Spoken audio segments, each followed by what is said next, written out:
तो नमस्कार भाई सभी को। मैं Pravesh Deswal education of by Deswal channel पर आप सभी का स्वागत करता हूँ। पिछली वीडियो में थोड़ी बहुत गलतियाँ होंगी, उसके लिए माफ़ी चाहूँगा भाई मैं, क्योंकि वो डायरेक्ट ही मतलब बिना लिखे बोलता हूँ मैं, और कई जैसे लिख के बोलते हैं, मैं बिना लिखे डायरेक्ट बोलने की कोशिश करता हूँ, तो इससे शायद थोड़ी बहुत प्रॉब्लम होती होगी। बाकी आगे से ध्यान रखेंगे। आज मैंने अपने जिन भी पॉइंट्स पर बात करनी है वो उस पे लिख लिया है। तो आज हम 3 पॉइंट्स पे बात करेंगे जो चल रहा है कल के बाद। एक तो पिटिशनर, दूसरा रिव्यू पिटीशन, और तीसरा सुप्रीम कोर्ट।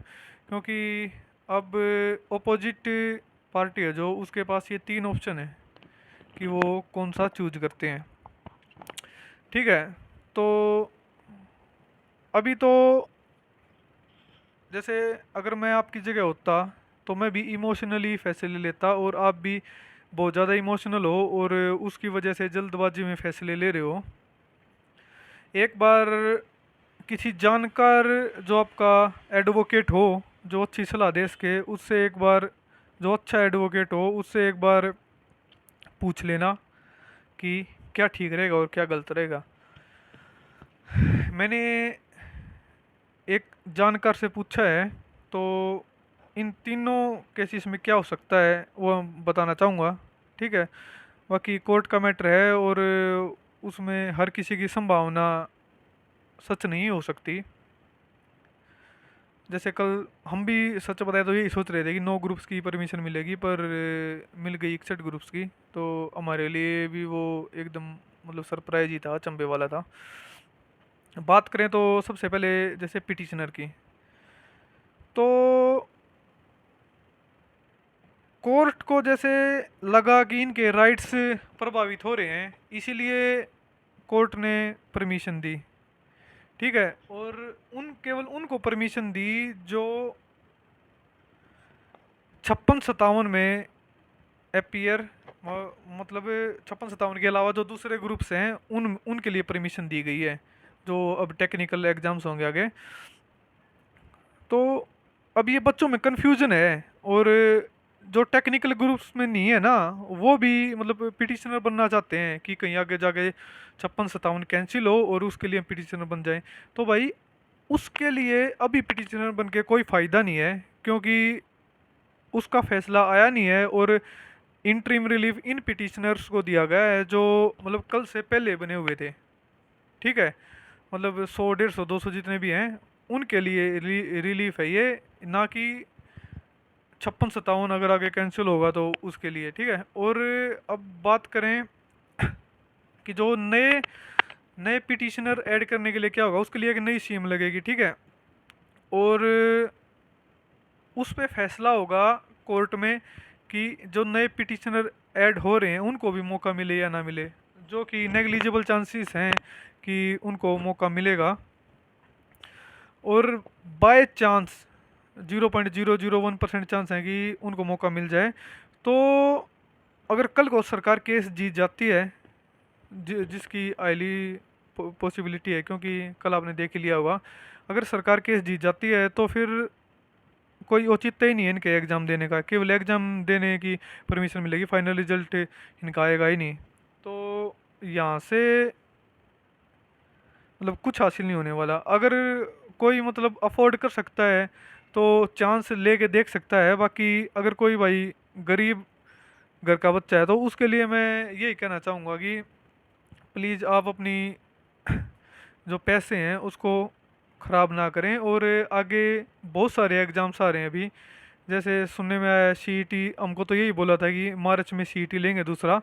और हरियाणा पुलिस का तो आ ही रहा है, सबको पता है। और दिल्ली पुलिस, एसएससी, बहुत चांस हैं जिसकी एज है और मतलब अच्छी तैयारी है। तो अब नहीं तो 5 महीनों में, 6 महीनों में, 1 साल में लग ही जाओगे आप। तो ऐसे मतलब जो गुजर चुका है उसके पीछे भागने से कोई फायदा नहीं होगा। और उसके बाद दूसरा पॉइंट पे बात करें रिव्यू पिटीशन, तो वो सेम ही जज सुनेंगे। ठीक है। तो वहाँ तो कोई चांस ही नहीं है कि वो अपना फैसला पलट दें, क्योंकि ओनली इंटरिम रिलीफ दिया है, कोई फैसला नहीं सुनाया गया है। ठीक। और तीसरा मैं बताऊं आपको सुप्रीम कोर्ट का। तो वहाँ तो सुप्रीम कोर्ट में केस एडमिट होना ही मुश्किल है, क्योंकि वहाँ लाखों केस होते हैं। और आप सुप्रीम कोर्ट के किसी अच्छे वकील से जो अच्छी सलाह दे सके उससे पूछ के देख लेना बेशक कि सुप्रीम कोर्ट में इंटरिम रिलीफ के खिलाफ जाना सही रहेगा नहीं। हाँ, अगर फैसला आ गया होता ना तो आप सुप्रीम कोर्ट में जा सकते थे अच्छे से, और अच्छे से मतलब शायद केस एडमिट भी हो जाता। और ये अलग बात है कि 1.5 6 6 महीने की 1 1 साल की लगती है वहाँ पे।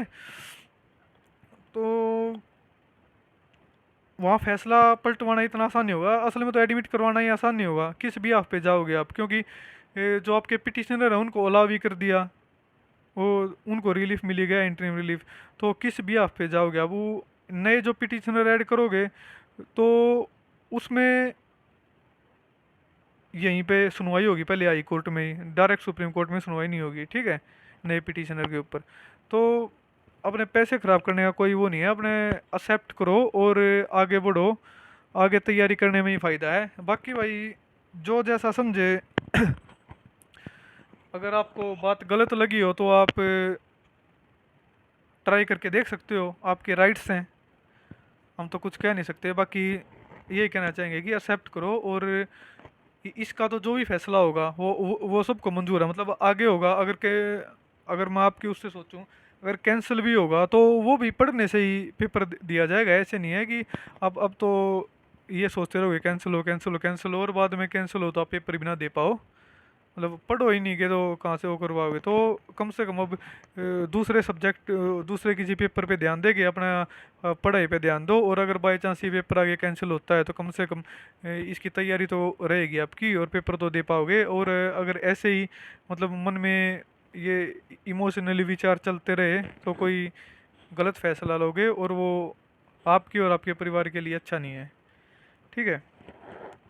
और एक बात और, कोई भी मतलब कोर्ट, ये सुप्रीम कोर्ट है, तो स्टेट की जो पॉलिसी बना देते हैं ना उसके खिलाफ जाना बहुत मुश्किल होता है। और वो मतलब उसको पॉलिसी को रद्द नहीं कर सकते, बहुत ही मुश्किल होता है। अगर मतलब ऐसी पॉलिसी बना दी ना जिससे राइट्स मतलब सारे उनके खराब हो रहे हैं, तो उस पे तो चलो कोई वो हो जाएगा। पर इसमें ये जो 4 गुना वाला मैटर है और ये है, तो इस पे सर कोर्ट कोई डिसीजन वो नहीं, पॉलिसी को रद्द नहीं करेगा, ठीक है। और एक लास्ट बात मैं बताऊं 56 के बारे में। तो 56 पे जो कोर्ट होता है वो हमेशा सॉल्यूशन की तरफ देखता है, जो कैंसिल होता है ना वो सबसे लास्ट ऑप्शन होता है। तो कोर्ट सबसे पहले ये देखेगी कि इस मतलब पहले बीच का रास्ता क्या निकल सकता है, क्या सॉल्यूशन हो सकता है। तो कैंसिल होना लगभग लगभग लगभग क्या नामुमकिन ही है, क्योंकि 3 4 रास्ते दिखाए जाएंगे एचएससी की तरफ से। और अब तो चेतन मित्तल सर की भी एंट्री हो चुकी है, तो वो भी कुछ ना कुछ जो हमें नहीं पता वो रास्ता दिखा सकते हैं। बाकी देखो क्या होता है भाई। मैं तो यही कहना चाहूँगा कि आगे पढ़ाई में ध्यान दो, और पढ़ने से ही होगा जो होगा भाई, ठीक है। धन्यवाद।